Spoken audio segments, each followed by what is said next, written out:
Capítulo 8. Naqueles dias, outra grande multidão se reuniu, e mais uma vez o povo ficou sem comida.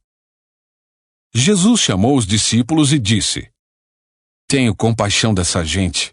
Estão aqui comigo há 3 dias e não têm mais nada para comer. Se eu os mandar embora com fome, desmaiarão no caminho. Alguns vieram de longe. Os discípulos disseram: Como conseguiremos comida suficiente neste lugar deserto para alimentá-los?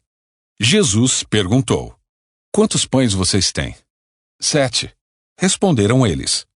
Então Jesus mandou todo o povo sentar-se no chão, tomou os 7 pães, agradeceu a Deus e os partiu em pedaços.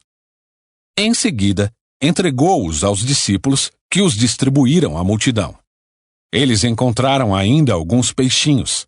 Jesus também os abençoou e mandou que os discípulos os distribuíssem. Todos comeram à vontade. Depois os discípulos recolheram 7 cestos grandes com as sobras. Naquele dia, havia cerca de 4.000 homens na multidão. Após comerem, Jesus os mandou para casa. Em seguida, entrou com seus discípulos num barco e atravessou para a região de Dalmanuta. Alguns fariseus vieram ao encontro de Jesus e começaram a discutir com ele. Para pô-lo à prova, exigiram que lhes mostrassem um sinal do céu. Ao ouvir isso, Jesus suspirou profundamente e disse: Por que este povo insiste em pedir um sinal? Eu lhes digo a verdade. Não darei sinal algum aos homens desta geração. Então, ele os deixou, entrou de volta no barco e atravessou para o outro lado do mar. Os discípulos, porém, se esqueceram de levar comida. Tinham no barco apenas um pão. Enquanto atravessavam o mar, Jesus os advertiu: Fiquem atentos, tenham cuidado com o fermento dos fariseus e de Herodes. Os discípulos começaram a discutir entre si, porque não tinham trazido pão. Ao saber do que estavam falando, Jesus disse: Por que discutem sobre a falta de pão? Ainda não sabem ou não entenderam? Seu coração está tão endurecido que não compreendem? Vocês têm olhos, mas não veem? Têm ouvidos, mas não ouvem? Não se lembram de nada? Quando reparti 5 pães entre os 5.000 homens, quantos cestos cheios de sobras vocês recolheram? 12, responderam eles. E quando reparti os 7 pães entre os 4.000, quantos cestos grandes de sobras vocês recolheram? 7, responderam. E vocês ainda não entendem? Perguntou. Quando chegaram a Betsaida, algumas pessoas trouxeram o cego a Jesus e lhe pediram que o tocasse. Ele tomou o cego pela mão e o levou para fora do povoado. Em seguida, cuspiu nos olhos do homem, pôs as mãos sobre ele e perguntou: Vê alguma coisa? Recuperando aos poucos a vista, o homem respondeu: Vejo pessoas, mas não as enxergo claramente.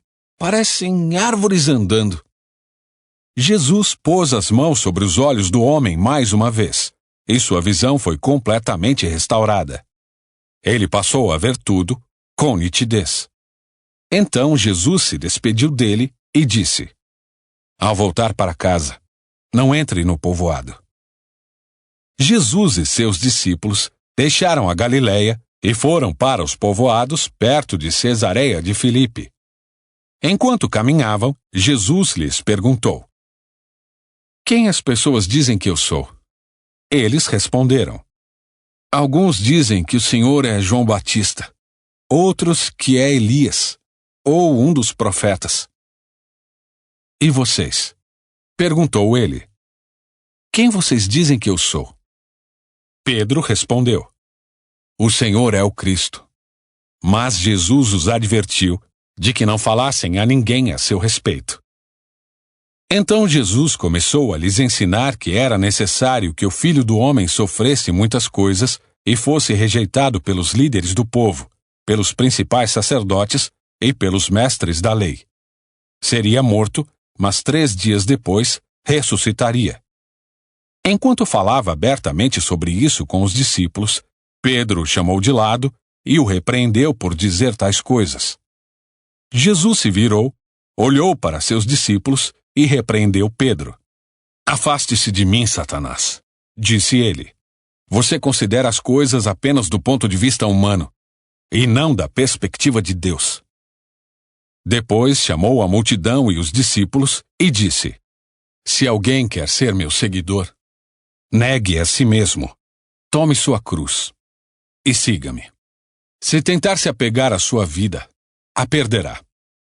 Mas se abrir mão de sua vida por minha causa, e por causa das boas novas, a salvará. Que vantagem há em ganhar o mundo inteiro, mas perder a vida? E o que daria o homem em troca de sua vida? Se alguém se envergonhar de mim e de minha mensagem, nesta época de adultério e pecado, o Filho do Homem se envergonhará dele quando vier na glória de seu Pai com os santos anjos.